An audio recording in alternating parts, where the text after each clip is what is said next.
still from Perspectives in our closing out our summer series, Perspectives. We also going to move into our new series coming up here shortly in October, a series called Heaven and Hell. Somebody said, uh-oh. But today we are still in summer series, Perspectives. Everybody has a perspective on life.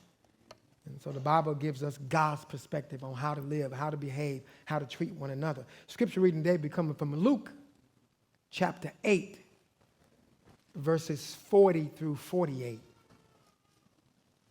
Luke chapter 8, verses 40 through 48. You notice when Jessica came up, she says, I'm reading from the New King James. You know, that's what we should tell you where we're reading from, right? Because we have different versions in the sanctuary. And so we want you to know. But I'm reading from the King James. So you may have another version, the New King James, or NASB, or NIV. And I'll be reading from, again, Luke chapter 8, verses 40 through 48. And it reads, And it came to pass that when Jesus was returned, the people gladly received him, for they were all waiting for him. And behold, there came a man named Jairus, and he was a ruler of the synagogue. And he fell down at Jesus' feet and besought him that he would come into his house. For he had one only daughter, about 12 years of age, and she lay dying. But as he went, the people thronged him. And a woman having an issue of blood 12 years, which had spent all her living upon physicians, now that could be healed of any, came behind and touched the border of his garment. And immediately her issue or flow of blood was staunched or stopped. And Jesus said, Who touched me? When all denied, Peter and they that were with him said, Master, the multitude thronged thee and pressed thee, and sayest thou, Who touched me? And Jesus said, Somebody had touched me, for I perceive that virtue or power or dunamis is gone out of me. And when the woman saw that she was not hid, she came trembling and falling down before him. She declared unto him before all the people for what cause she had touched him, and how she was immediately healed. And he said unto her, Daughter, be of good comfort. Thy faith had made thee whole. Go in peace. You may be seated. Thank you so much. Today I want to talk about going beyond where you are. Going beyond where you are.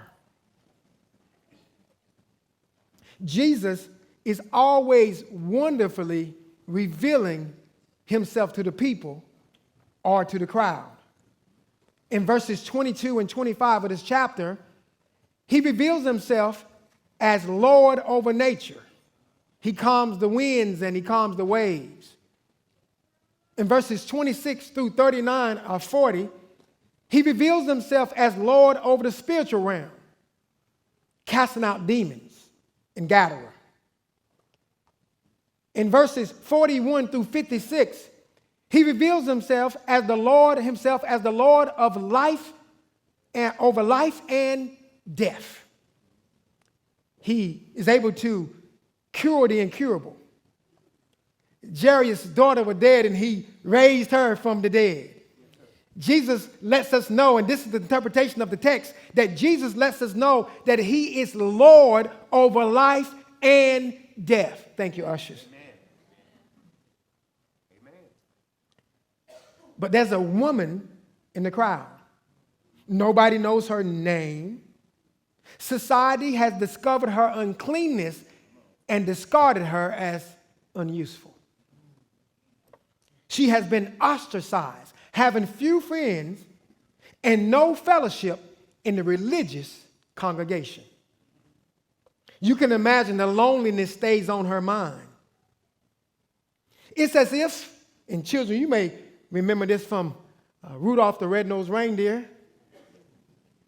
It's as if she's a toy on the island of misfit toys. Nobody touches her.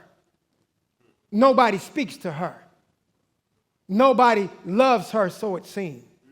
She's off to the side, and every time she walks into the crowd, she has to say, unclean, unclean, unclean. Yes. Yes. This woman feels like a misfit. Have you ever felt like a misfit?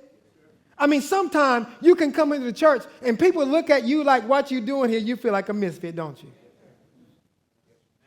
You feel alone in the midst of all of God's people. And all you want to do is just come and touch the master's garment so that you might be made whole.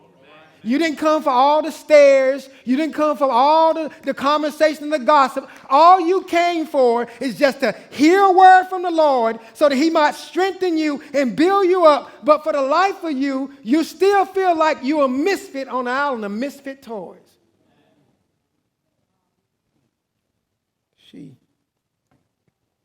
She's there. Look, this woman's mind has been battered, and her soul has been bruised. She had a dream of being made whole. She had a dream, and she took her dream and she took her needs to the only one that could what? Satisfy those needs and fulfill that dream, and that's the Lord who's over life and death. I wonder if you too have a dream. And I wonder, who do you take your dreams to? The deacons are okay to pray. The pastor are okay to preach.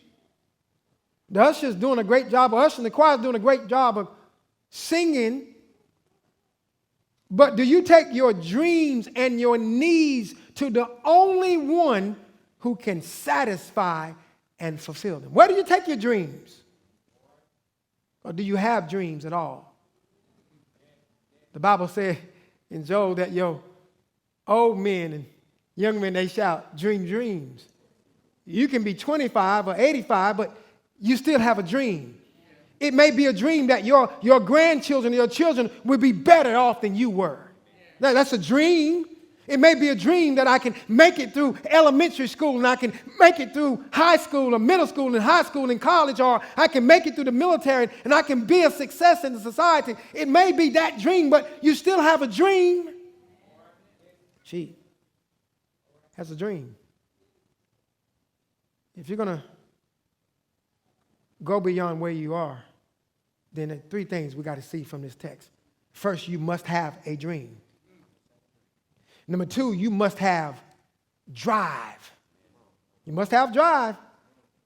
And number three, you must trust the deliverer. The whole text is about Jesus Christ, right?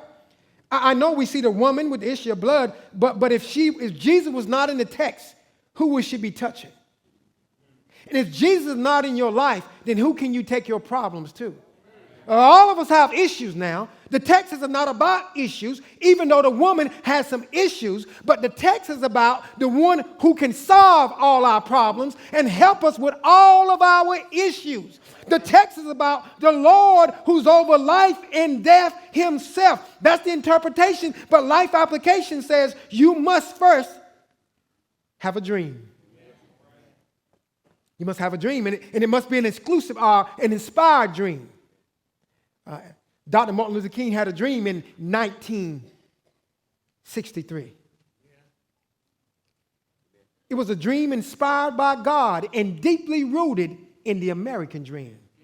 It was a dream of equal or leveled playing fields and equality for all. It was a dream that you young people here and you people out there and you people up there and all of us, no matter who we are, that we would never be judged by the color of our skin, but by the content of our character. It was a dream. And so this woman, she had a dream that she could be made whole. She had this dream because she tried to go to the doctors and the physicians, and the text says that as she went to the physicians, she went to them time and time again, but they could not cure her. she only grew worse. Luke is a physician, so he's very nice. He says she cannot be made better. Mark, in Mark chapter 5, verse 26, Mark says this. He says, they made her grow worse. She went to them, spent all her money, but she grew worse because of them. But now this woman is broke. And she still has this incurable disease. She has a dream of being made whole. It's an inspired dream, right? Who inspired her? Jesus inspired her. John 6:44 says, no man can come to me, says Jesus, except the Father who sent me draw them. Don't you see her coming to Jesus? But who's drawing her? It's the Holy Spirit. Who drew you to Jesus? You didn't just come to Jesus on your own. The Spirit of God drew you. But you got to have a dream. When I was growing up, children, I had a dream. I was riding a little tricycle. You guys know about tricycles? You know, those things don't go but so fast. And I saw the bigger kids, Brother Taylor might remember this, I saw the bigger kids riding their bicycles. And my dream was to graduate from the tricycle to the bicycle. And so that day came where I was big enough to ride the bicycle, but the bicycle had some additions on it, and it was training wheels. And I saw all the other kids riding their bicycle without training wheels. I had a dream. I had a dream that one day I can ride my bicycle without training wheels. And I told them, I'm ready. You know how y'all kids are? Y'all ready? And we get you ready, right? Because we got to put, when I grew up, my kids, they had to put on all the different add-ons. The helmet and the knee pads and the elbow pads. And they say, Mom and Dad, nobody else riding. My wife will tell you, we don't care. You got to put yours on. And then we get on the bicycle with the training wheels on it, and you got to hold them up, right? And you hold them up, but they leaning. You know how you know, sometimes when you get ready to go and you're leaning, or you really think, don't let me go, Mom, don't let me fall. But you really have a dream that you want to ride a bicycle with no training wheels and no help. And okay, you got me. And before long, you got me, and you're way down there, and they say, yeah, we got you. And man, you graduate from what? Riding a bicycle with training wheels on it, and you're riding down the road, and all of a sudden your buddies come by, pop, pop, pop. You say, man, I want to have a dream of driving a car. You see the dream? Yes, sir. It went from To the car. everybody has a dream. And even now in elementary school, you have a dream that you can go to middle school and go to high school and go to college or the military or get a job and be productive in society. You must have a dream, but it must be an inspired dream. It must be inspired by God. This woman said, if I can just get to Jesus, it's my dream. I'm tired of people talking about me and laughing at me and turning away from me. I have a dream. I can be made whole. An inspired dream. Oh, not only it's an inspired dream, but if you have a dream, it has to be an inclusive dream. She knew that if she could be made whole, then she could have friends again. She can spend time with her family again. You know what I mean? She can spend time with friends and family. She can have a great time like all the people around her having. She can go into the synagogues and she can worship, or at least go into the temple area, and she can worship with the people again. She probably had some family and friends that she haven't seen for months and years. She was a woman now. She probably was 14 when she started out, and it said 12 years, so she may be about 26 years old. Can you imagine 12 years of loneliness? She's like, Lord, this is a dream for me, but I want to include my family because my mother can't touch me. My father can't touch me. And if I was married, now that I have this issue of blood flowing from my body, my husband can't touch me. My kids can't touch me. Unclean. Children, you must have a dream that you can rise above all the noise. You must have a dream that you can be better than what people say you can be. That you can achieve. You must have a dream if you're going to go beyond where you are. Dreaming. Man, I was at USA. One day I saw planes go by. I said, man, I dream I can ride in the airplane. Now, when I got in that plane for the first time, coming to Lackland Air Force Base, I was scared. That's the first airplane I ever rode in. First stop, basic training. Probably didn't dream no more about flying that plane. But I did have another dream. I said, man, USA had all those planes they had. I said, man, one day, man, Lord may bless me to ride in one of those planes, them corporate jets. It was nice. I ain't think nothing about it.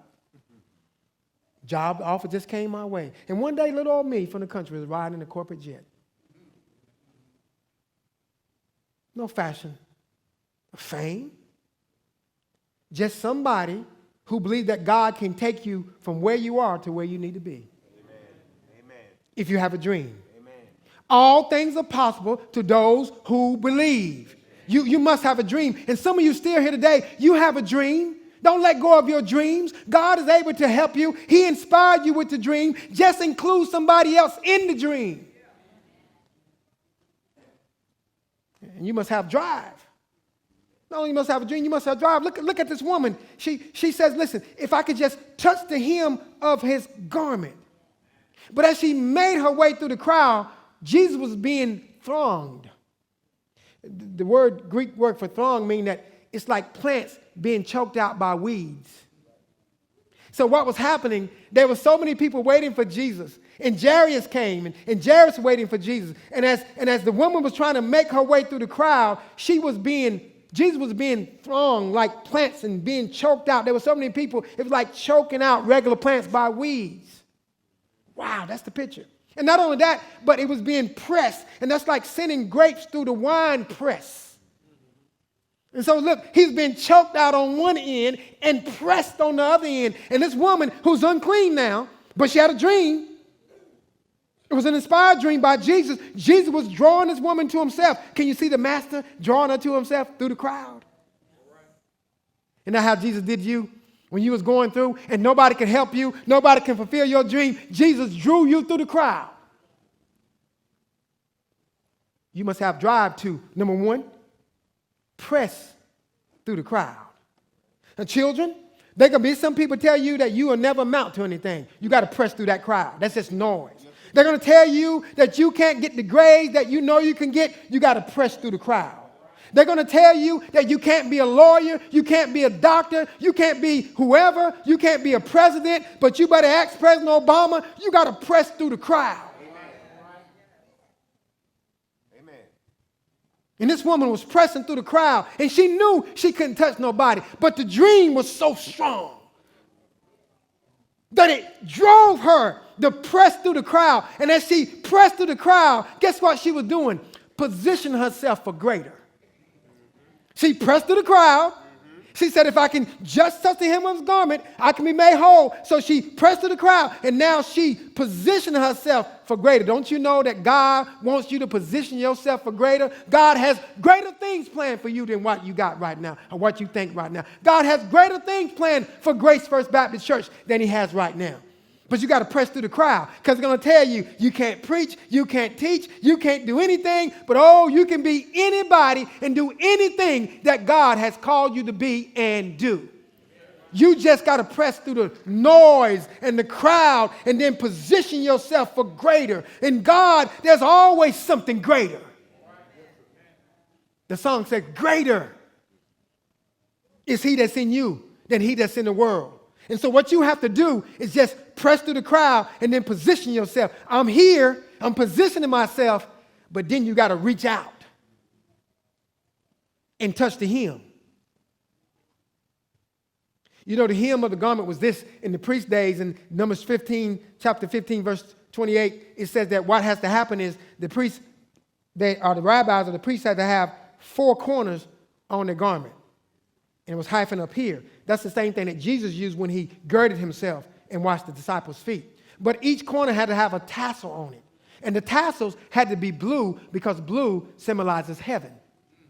But as Jesus was walking in that day, they would take one of the corners and throw it over the back. So as Jesus was going through the crowd, This woman said, if I can just touch the hem or the tassel that's on his garment, I could be made whole. She had an error and superstition. She thought that healing came from the tassel. Healing doesn't come from tassels. Healing doesn't come from handkerchiefs. Healings come from the Lord who's over life and death. And so when she touched the hem of the garment, she had little faith. She didn't have a whole lot of faith, but she said, if I press through the crowd, I can position myself for greater. And if I touch the hem of his garment, I can be made whole. Don't you want to be made whole today? All you got to do is press through the crowd. Don't worry about the people sitting in your pew, in your row. Just press through the crowd. Don't worry about what they say. They said you couldn't be anything, but God says go ahead and position yourself for greater and just touch the hem of my garment by faith, and I'll open doors for you. I'll make ways for you. I'll deliver you. I'll set you free. I'll come to your rescue. All you have to do is press through the crowd, position yourself for greater, and touch the hem. The Bible says she touched the hem of his garment, and immediately the flow of her blood stopped. Luke uses a physician term, stench, but really it means the flow, the hemorrhage. It dried up immediately. See how she positioned herself for greater? Sometimes you got to fight through people who don't want you to be anything. You got to fight through those people. They don't want you to be anything. They want you to stay down like they're down. Every time I go home, there's always somebody under the tree blaming me because they're under the tree. But no, I fight through the crowd. I fight through the noise. And I say, no, I'm not going to let you blame me for you being where you are. God has blessed me. And if the same God can bless me, he will bless you. All you have to do is push through the crowd and position yourself for better. You got to have drive. When life knocks you down, you got to have drive. You got to take your foot, put it on the gas pedal, and press through. Amen. Put your wings on and fly through all that noise, and know that when you get on the other side, the master's hymn is waiting for you. Drive. That's it. Yes, sir. And so, immediately, her blood stopped. Do you know immediately is a great word, isn't it? That means God can do for you what you need immediately. Even though you got weak faith, even though you don't believe it sometimes, all you have to do is just touch by faith the master's garment. The sermon could have been just touching the hem of his garment. The sermon could have been, we all have issues. The sermon could have been, I have issues.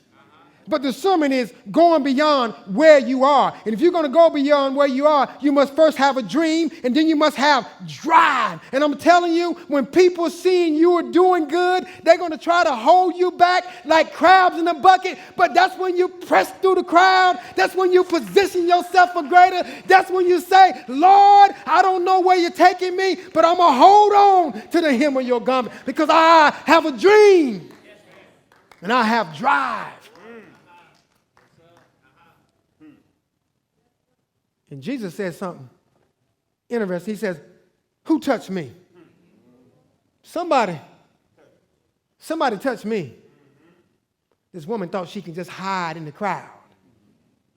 Jesus said, somebody touched me. Yeah.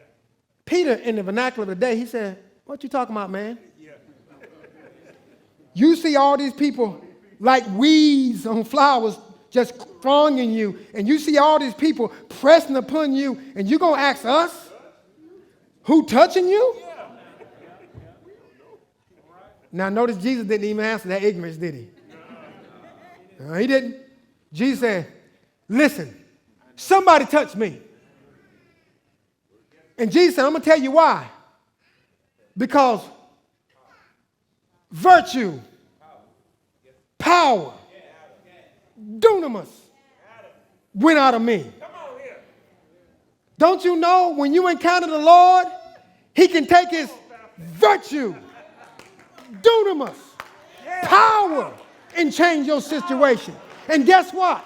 Jesus Christ doesn't mind you interrupting him because he got enough power for you and enough power for you and enough power for you and enough power for you and enough power for you. All you got to do is go to the master and he'll say, hey, Ford, somebody touch me. Ford, somebody touch me. Lord, you see all these people. No, Ford, dunamis, virtue, power is gone out of me. And when Jesus said that, it wasn't that he was weak. He just knew that something went out of here and somebody was made whole.